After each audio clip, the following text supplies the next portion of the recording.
രാഹുൽ മാങ്കൂട്ടത്തിനെതിരെ കോഴിക്കോട് ജില്ലയിൽ പ്രതിഷേധം ശക്തമായി തുടരുന്നു. എംഎൽഎ സ്ഥാനം രാഹുൽ മാങ്കൂട്ടത്തിൽ രാജിവെക്കണമെന്ന് ആവശ്യപ്പെട്ട് ഡിവൈഎഫ്ഐ കോഴിക്കോട് ജില്ലാ കമ്മിറ്റിയുടെ നേതൃത്വത്തിൽ യുവതി പ്രതിഷേധം നടത്തി. വടകരയിൽ എസ്എഫ്ഐ നടത്തിയ പ്രതിഷേധം മഹിളാ അസോസിയേഷൻ ജില്ലാ സെക്രട്ടറി കെ പുഷ്പജ ഉദ്ഘാടനം ചെയ്തു.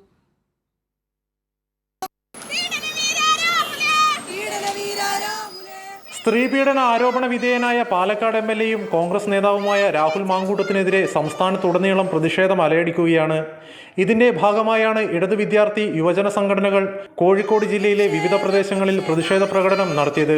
പീഡനവീരൻ രാഹുൽ മാങ്കൂട്ടത്തിൽ എംഎൽഎ പദവി രാജിവെക്കുക, രാഹുലിനെ സംരക്ഷിക്കുന്ന വി.ഡി. സതീഷിനെയും ഷാഫി പറമ്പിലിനെയും തിരിച്ചറിയുക തുടങ്ങിയ മുദ്രാവാക്യങ്ങൾ ഉയർത്തിയാണ് കോഴിക്കോട്ടെ ഡിവൈഎഫ്ഐ വനിതാ പ്രവർത്തകർ പ്രതിഷേധ പ്രകടനവും പോസ്റ്റർ പ്രചാരണവും സംഘടിപ്പിച്ചത്. ഡിവൈഎഫ്ഐ സംസ്ഥാന കമ്മിറ്റി അംഗം കെ.എം. നീനു പരിപാടി ഉദ്ഘാടനം ചെയ്തു.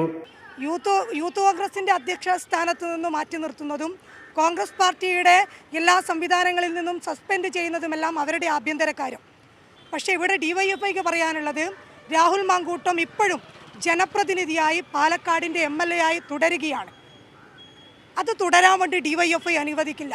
വടകരയിൽ എസ്എഫ്ഐ നടത്തിയ വിദ്യാർത്ഥി പ്രതിഷേധം മഹിളാ അസോസിയേഷൻ ജില്ലാ സെക്രട്ടറി കെ പുഷ്പജ ഉദ്ഘാടനം ചെയ്തു. വടകര CPIM ഏരിയ കമ്മിറ്റി ഓഫീസിൽ നിന്നും ആരംഭിച്ച പ്രകടനം പുതിയ സ്റ്റാൻഡിൽ സമാപിച്ചു. എസ്എഫ്ഐ സംസ്ഥാന കമ്മിറ്റി അംഗം നന്ദന എസ്, ജില്ലാ സെക്രട്ടേറിയറ്റ് അംഗം സിയാന തുടങ്ങിയവർ പങ്കെടുത്തു. കൈരളി ന്യൂസ്, കോഴിക്കോട്.